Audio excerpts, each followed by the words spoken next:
visualisasi saya modul titik 1 1.4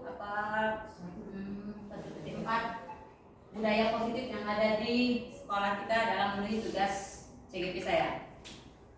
Oke Bapak Ibu sekalian, sebelum memulai kegiatan kita sosialisasi hari ini, kita adakan ice breaking sebentar ya. Sekitar beberapa menit, berapa detik lah. Boleh ya? Boleh. Kita ice breakingnya yang simple-simple saja. Gimana kalau kita tepuk semangat? Oke. Kita mulai. Tepuk semangat. Oke Bapak Ibu sekalian, silakan berdiri.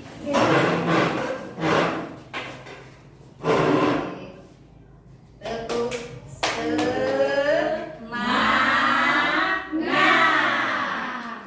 Semangat dong. Bapak Ibu sekalian, topik hari ini ada yang pertama, disiplin positif dan nilai-nilai kebajikan universal.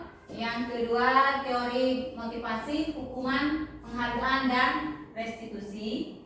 Yang ketiga, keyakinan kelas. Keempat, kebutuhan dasar manusia dan dunia berkualitas. Yang kelima, ada restitusi, ada 5 posisi kontrol. Ini posisi kontrol kita nanti. Yang keenam, restitusi atau segitiga restitusi. Ya. Oke, ini pertanyaan pematik yang akan saya ajukan. Yang pertama, setuju atau tidak? Yang saya tanyakan kepada Bapak Ibu sekalian. Yang pertama, hukuman dapat mendisiplinkan anak. Ya, Bu Desi silakan, setuju atau tidak? Tidak. Hukuman dapat, kita simpan dulu. Berarti katakan Bu Desi tidak. Yang kedua, pemberian hukuman dengan hal positif seperti membaca atau membersihkan halaman sekolah dapat meningkatkan disiplin anak. Gimana Bu Heni? Ya, setuju. Setuju. Bu Heni, kalau Desi tadi nomor 1 tidak, ini setuju. Yang ketiga, memberi penghargaan dapat meningkatkan motivasi belajar anak. Setuju. Setuju Bu Tati. Nah, jadi kita simpan dulu. Bukan tidak dia. Ada beda sendiri. Wika, setuju tidak? Setuju. Berarti ada beda ya, kita simpan. Ini ada disiplin positif dan nilai-nilai kebajikan universalnya. Apakah budaya positif di sekolah kita yaitu nilai-nilai dan kebiasaan-kebiasaan sekolah yang berpihak pada peserta didik agar mereka dapat berkembang menjadi pribadi yang kritis, penuh hormat dan bertanggung jawab. Kita inginnya anak terbentuk kayak itu. Terus, ini filosofi pendidikan Ki Hajar Dewantara. Yang pertama, bukan tabula rasa. Yang kedua, semua anak terlahir dengan bakatnya masing-masing, unik ada di dalam dirinya. Jadi nanti kita tinggal mengembangkan, membantunya ya untuk biar dia mampu mengeksplorasi yang ada di dalam diri anak itu. Yang ketiga, budi pekerti. Setiap anak memiliki budi pekerti yang sudah ada di dalam dirinya. Yang keempat, tugas guru. Nah, ini kita menuntun apa yang sudah ada dalam diri anak sejak lahir, budi pekerti yang sudah ada, kita menuntunnya bakat tersebut agar anak tumbuh dengan selamat dan bahagia. Itu kan tujuan kita, tugas guru. Yang keempat, guru ibarat petani, anak ibarat biji jagung. Kita menyemainya, tumbuhlah jagung itu sampai dia berbuah, sampai menghasilkan. Jadi hasil jagung itulah yang akan membuat anak bahagia. Berarti kehidupannya selamat karena dia berhasil mencapai pada tingkat tertingginya. Sudah itu ada kodrat alam dan kodrat zaman. Alamnya sudah bawaan dari dia, zamannya keadaan lingkungan sekarang. Bagaimana si anak berkembang mungkin berbeda dengan zaman kita dahulu dengan zaman anak sekarang, zaman milenial, zaman sekarang. Yang selanjutnya, untuk membangun budaya yang positif, sekolah perlu menyediakan lingkungan yang positif, aman, dan nyaman agar murid-murid mampu berpikir, bertindak, dan mencipta dengan merdeka, mandiri, dan bertanggung jawab. Ini banyak benar ya. ada positif, kalau perlu menyediakan lingkungan positif, aman, nyaman, agar mampu berpikir sampai anak mandiri dan bertanggung jawab. Terus lazimnya disiplin dikaitkan dengan kontrol. Dalam hal ini kontrol guru menghadapi murid. Nanti terhadap tadi ada 5 posisi kontrol yang kita tadi. Nah ini coba kegiatan kepalan tangan. Boleh silakan. Ada A dan B. Anda dan teman Anda. Boleh kalau ada kertas. Kalau bebas cari kertas kecil, tuliskan benda atau sesuatu yang sangat berharga untuk Anda. Letakkan di salah satu tangan Anda dan genggam benda atau benda yang ada di sekitar kita tersebut dengan segala daya. Kalau kekuatannya penuh ya keras, tapi kalau kekuatannya sedang mungkin tidak terlalu kuat ya. Buatlah sebuah kepalan. Teman Anda yang B akan mencoba dengan sekuat tenaga dengan berbagai cara untuk meminta Anda memberikan benda tersebut. B bisa membujuk, mengancam, menghardik, merayu, menyuap apa saja agar dapat membuka kepalan tangan Anda. Jadi kita ini punya dipaksanya untuk dibuka. Ayo buka, Cinyawang, ayo buka. Marah-marah sama kita, ayo buka. Tolong dong dibuka. Jadi banyak kan caranya. Nah ini. Apa yang terjadi? Apa kita tetap bertahan dengan kepalan kita? Atau kita buka? Jadi sekarang selanjutnya dari gambaran tadi muncullah perubahan paradigma teori kontrol yang dulu tadi. Yang pertama ilusi mengontrolnya dulu ada murid. Yang kedua ilusi bahwa kritik dan membuat orang yang merasa bersalah dapat menguatkan karakter. Kayak mana ini membuat orang yang merasa bersalah? Orang yang melakukan kesalahan, tapi kita menguatkan karakternya. Kita bertanya misalnya pada orang yang membuat salah, apa sih yang telah kamu lakukan? Kesalahan apa sih? Jadi mereka dengan sadar, oh iya saya tadi mungkin terlambat, saya tadi tidak menghadiri Bu Ani mengundang kemari. Nah itu kan teori kontrol yang kita menguatkan karakter pada orang tersebut yang merasa bersalah, sehingga mereka nanti memperbaikinya, timbul perasaan perbaikan dari dalam diri sendiri. Yang selanjutnya ilusi bahwa semua penguatan positif, efektif dan bermanfaat. Manfaatnya untuk memperbaikinya karena akan timbul penguatan positif sehingga menjadi lebih baik ke depannya lagi. Selanjutnya, ilusi bahwa orang dewasa memiliki hak untuk memaksa. Nah, yang ini sebenarnya agak ekstrim, memaksa. Kita garis bawahi. Kalau tadi kan memberi penguatan, ini memaksa. Sekarang disiplin asalnya dari bahasa Latin disiplina yang artinya belajar.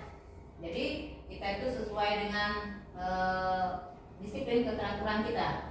Mana asal dari kata ini berkonotasi dengan disiplin diri dari murid-murid Socrates dan Plato ya pada zaman dahulu. Disiplin diri membuat orang menggali potensinya menuju sebuah tujuan apa yang dia hargai. Tentu kita mencapai titik sekarang berarti kita dari awal dahulu kita sudah disiplin sampai di titik sekarang ya, sampai titik ini. Namun dalam budaya kita makna kata disiplin telah berubah menjadi sesuatu yang dilakukan seseorang pada orang lain untuk mendapatkan kepatuhan. Kecenderungan umum itu kepatuhan, berarti disiplin itu. Berarti kita hanya patuh saja, bukan dari kesadaran diri sendiri. Seharusnya yang lebih baik adalah kesadaran dari diri kita sendiri. Kecenderungan umum adalah menghubungkan kata disiplin dengan ketidaknyamanan karena keterpaksaan tadi, karena kepatuhan. Terus bukan dengan apa yang kita hargai atau pencapaian suatu tujuan mulia. Jadi cita-cita yang mulia tadi yang kita tujuan. Nah ini ada nilai-nilai kebajikan universal dari sifat-sifat manusia yang merupakan tujuan mulia yang ingin dicapai setiap individu. Nilai-nilai tersebut bersifat universal dan lintas bahasa, ya. Setiap bahasa, suku, agama memiliki nilai-nilai universal, nilai-nilai positif. Satu, setiap perilaku perbuatan memiliki suatu tujuan. Apa yang kita lakukan pasti memiliki tujuan. Saya mengundang Bapak Ibu sekalian kemarin juga memiliki tujuan membantu saya pada sosialisasi modul 1.4 CGP saya. Itu salah satu tujuan saya. Setelah itu saya juga memberikan nilai-nilai, menyalurkan diseminasi kepada Bapak Ibu sekalian. Oh gini caranya berbagi baik dengan Bapak Ibu sekalian. Yang kedua, dengan mengaitkan nilai-nilai yang diyakini seseorang, maka motivasi intrinsiknya akan terbangun sehingga menggerakkan motivasi dari dalam untuk mencapai tujuan mulia yang diinginkan. Dari dalam diri kita itu tercapailah apa yang akan nilai-nilai yang sudah ada itu sehingga tercapai tujuan kita. Selanjutnya, nilai-nilai kebajikan yang ingin dicapai oleh setiap anak Indonesia kita kenal dengan profil pelajar Pancasila. Tidak asing lagi ya Bapak Ibu sekalian.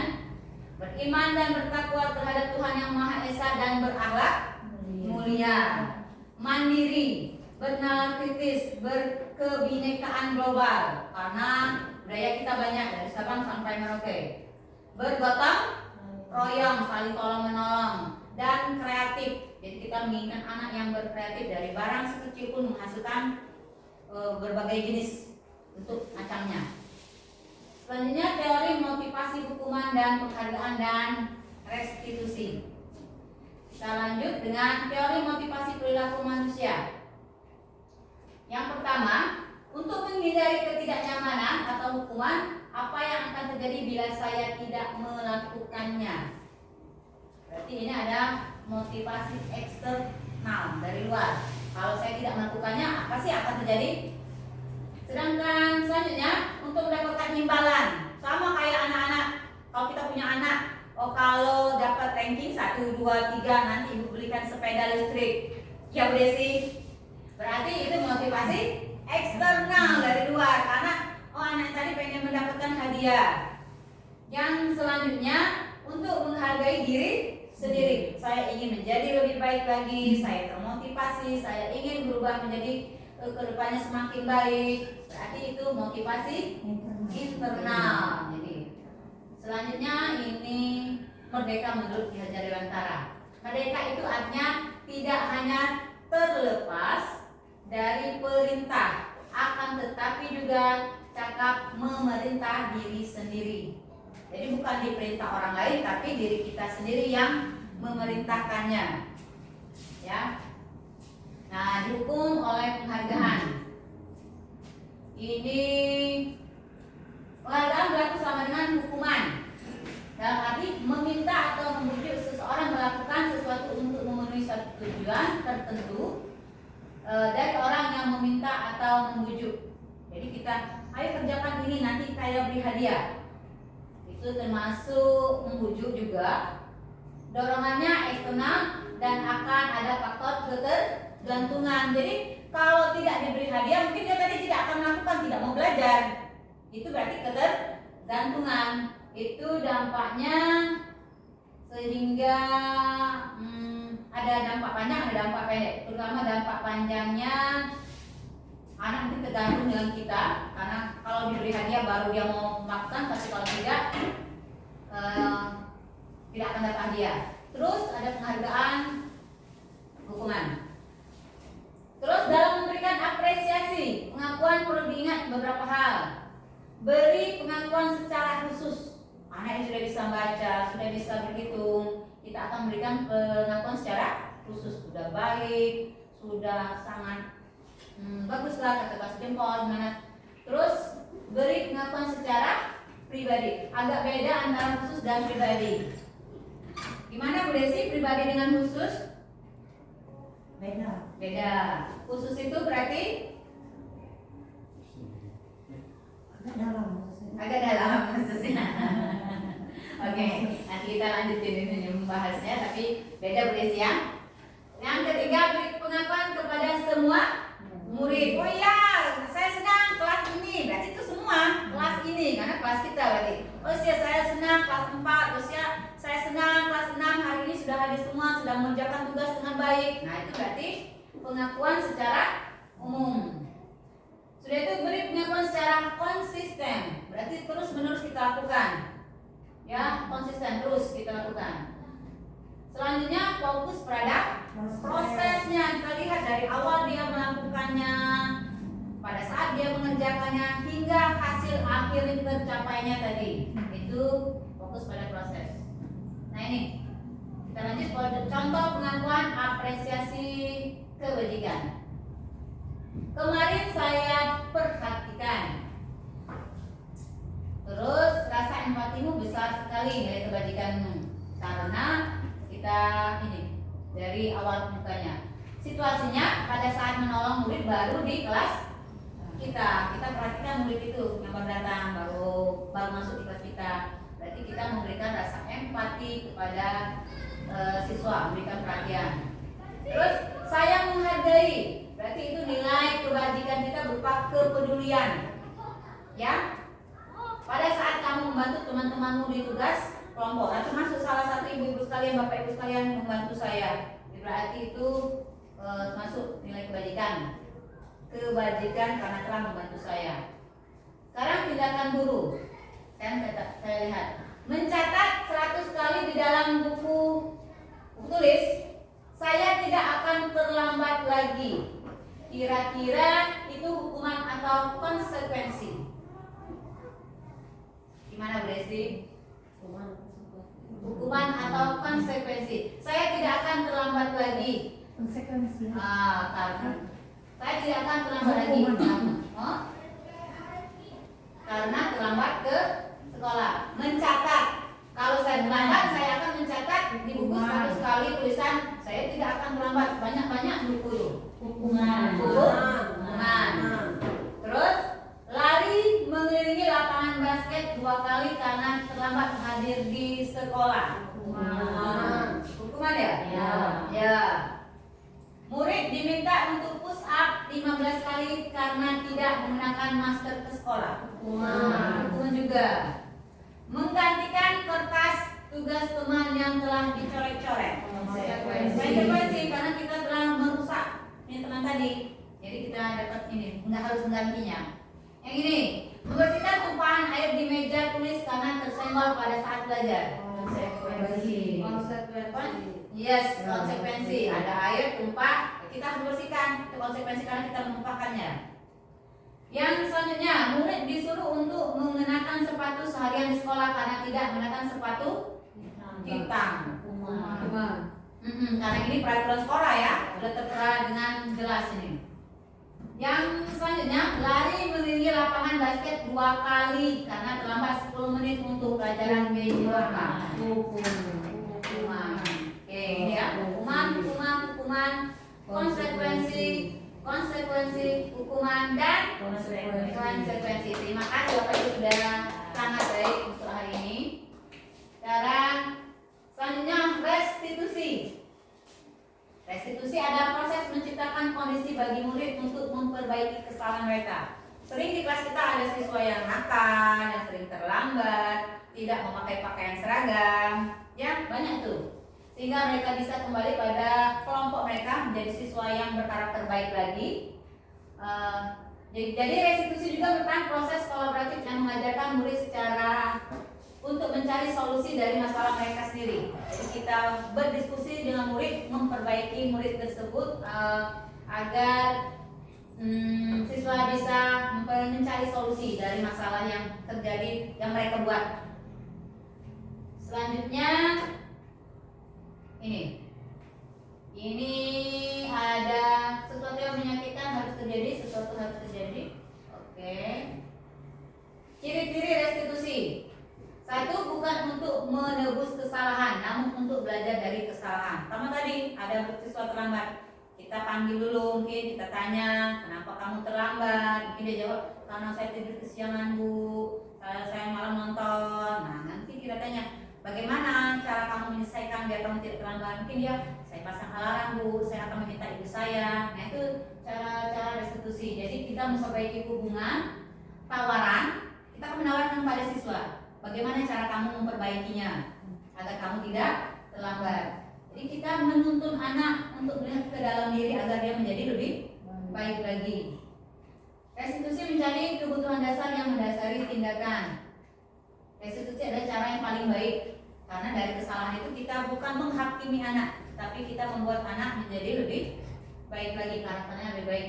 Jadi dia mencari penyelesaian dari masalahnya. Jadi restitusi fokus pada solusi, bukan menghukum, tapi merubah, memperbaiki. Restitusi mengembalikan murid yang berbuat salah pada kelompoknya, maksudnya kelompok yang anak berbudi pekerti yang baik dan positif, itu maksudnya. Selanjutnya keyakinan kelas. Saya perhatikan dari seluruh kelas 1 sampai kelas 6 di sekolah kita sudah membuat keyakinan kelas, ya. Mengapa tidak peraturan saja? Peraturan sudah ada di sekolah, tapi mengapa harus keyakinan?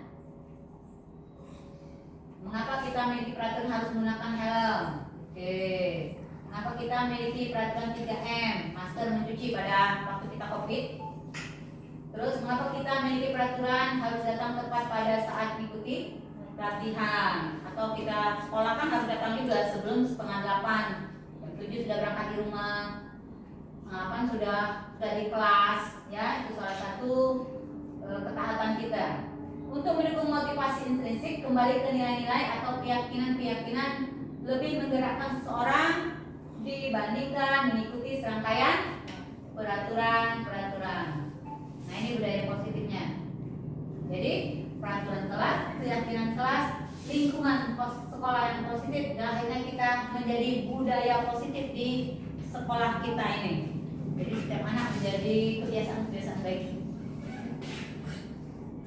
Nah, ini salah satunya saya perhatikan. Selalu kembalikan buku tempatnya. Mungkin ada teman-temannya yang sering pinjam tapi tidak mengembalikan. Terus ada teman-teman yang jahil, dilarang mengganggu orang lain. Nanti kita buat keyakinan-keyakinan kelas. Ini kalimatnya masih bernada dilarang. Kita akan berubah menjadi kalimat positif. Nah, ini kembalikan buku tempatnya, berarti siswa harus bertanggung jawab. Dilarang mengganggu orang lain, berarti kita harus menanamkan sifat saling menghormati. Terus hadir sekolah, menghormati, berkomitmen, atau tambah lagi boleh juga disiplin sesuai dengan kita, ya. Terus dilarang melakukan kekerasan, ini kan dilarang. Kita ubah menjadi kata-kata yang positif. Berarti kita mengutamakan keselamatan, menghormati orang lain karena kekerasan. Terus dilarang menggunakan narkoba, berarti kita menjaga kesehatan diri kita sendiri dan orang lain. Bergantian menggunakan atau giliran menghormati orang lain dan bersabar. Nah, dari sini ada yang sama, menghormati. Mungkin nanti kita buat satu keyakinan. Penjabarannya keyakinan, berarti di kelas 1 keyakinan menghormati. Nah, ini contoh yang sudah pernah kita buat di sekolah kita. Oke, siswa menempelkan. Nah, ini keyakinan kelas 6B yang sudah saya buat. Bekerja sama menjaga kebersihan. Kebersihan banyak, tidak hanya di dalam kelas, di halaman, lingkungan sekolah. Jadi saya tanamkan semuanya di sini. Bersikap sopan dan menghormati guru. Jadi saya tidak mengasih embel-embel semuanya yang B di sini, tapi kalau guru keyakinan kelas pertama di dalam kelas, tapi saya tanamkan juga anak-anak menghormati guru-guru yang lain, karena semua guru di SD 1 ini adalah guru-guru mereka semua, tidak ada perbedaan. Yang ketiga, saling peduli dan menghargai antar teman, mereka harus peduli. Yang keempat, aktif mengikuti pelajaran di kelas, berarti menjadi siswa yang aktif dan kreatif. Selanjutnya, kebutuhan dasar manusia dan dunia berkualitas. Nah, ini ada. Kita butuh akan kasih sayang dan rasa diterima. Diterima di lingkungan, berarti kita bisa beradaptasi, kita merasa bahagia tinggal di sana. Penguasaan akan lingkungan sekolah, akan kelas kita penguasaan. Terus kesenangan, kita menjadi semangat. Kalau senang itu mau datang terus ke sekolah, mau datang terus ke kelas, jadi kita senang. Terus kebebasan, kita bebas bereksplorasi, bebas mengembangkan apa yang ada dalam diri kita untuk kemajuan kita, murid, sekolah juga, teman-teman kita semuanya, ya. Itu kebutuhan dasar manusia. Selanjutnya, Oke, 5 posisi kontrol guru yang akan saya bagikan. Ada 5. Yang pertama penghukum, yang kedua membuat orang merasa bersalah, yang ketiga teman, yang keempat pemantau, yang kelima manajer. Kita lihat kalau penghukum biasanya menghadir menunjuk, kau ini nakal ini. Nah, itu menghukum. Jadi awas ya kalau kamu tidak lakukan itu. Yang kedua membuat merasa bersalah. Ibu kecewa karena kamu hari ini tidak melakukan tugas yang sudah ibu buatkan sesuai dengan waktu. Nilaimu merosot. Itu kecewa. Jadi anak merasa bersalah. Oh iya, aku tidak belajar. Jadi begitu ini. Nah, itu rasa bersalah.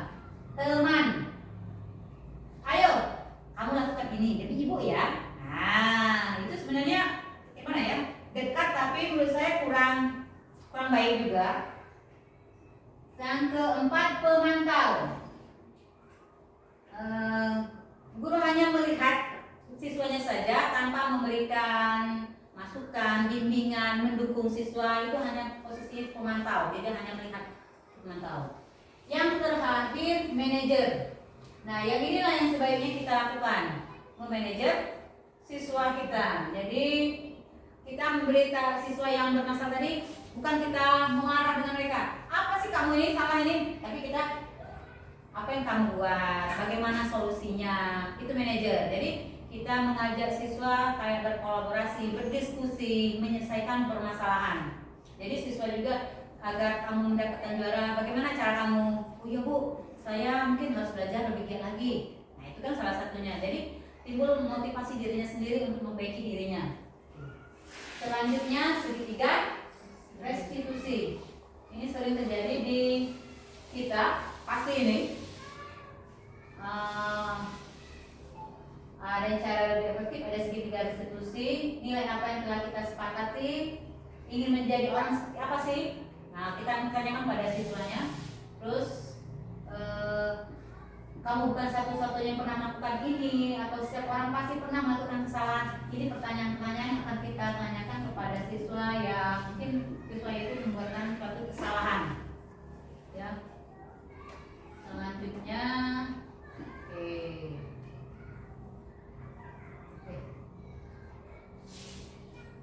Nah ini salah satu segitiga restitusi. Jadi siswa yang berbuat salah akan kita bimbing mencarikan solusi dari penyelesaian permasalahannya. Oke, demikian saja itu ibu-ibu, bapak ibu sekalian, soal sosialisasi saya modul 14 budaya positif yang biasanya sudah kita lakukan di sekolah kita.